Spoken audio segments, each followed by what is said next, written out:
Tu sais ce qu'il se passe le 24 septembre prochain? Non. Les élections sénatoriales. Ah, mais alors je vais devoir voter? Non, pas vraiment. Approche. Je vais t'expliquer comment les sénateurs sont élus. Déjà, ils sont élus pour un mandat de 6 ans. D'accord, et il y a donc une élection tous les 6 ans? Non plus. Depuis 2011, le Sénat se renouvelle par moitié tous les 3 ans. Cette année, ce sont donc 170 sièges qui sont en jeu. Mais si je ne peux pas voter, qui s'occupe d'élire les sénateurs?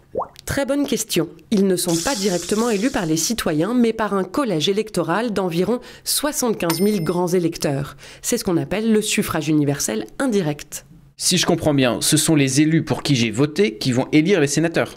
Bien vu, environ 95% de ces grands électeurs sont des délégués de conseils municipaux, parmi lesquels les maires ou les conseillers municipaux.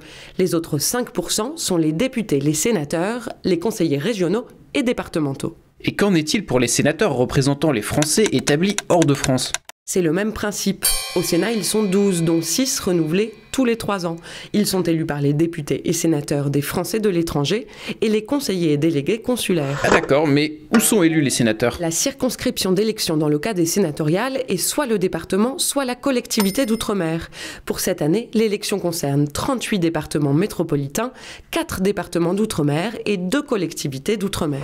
Pour le mode de scrutin, comment ça se passe?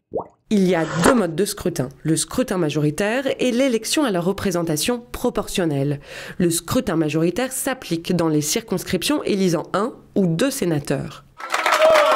La représentation proportionnelle par liste concerne les circonscriptions où sont élus au moins 3 sénateurs, ainsi que l'élection des sénateurs représentant les Français établis hors de France. Voilà, tu sais tout maintenant. Du coup, qu'est-ce que tu vas faire le 24 septembre prochain ? Eh bien, suivre les élections sénatoriales grâce au site internet et aux réseaux sociaux du Sénat.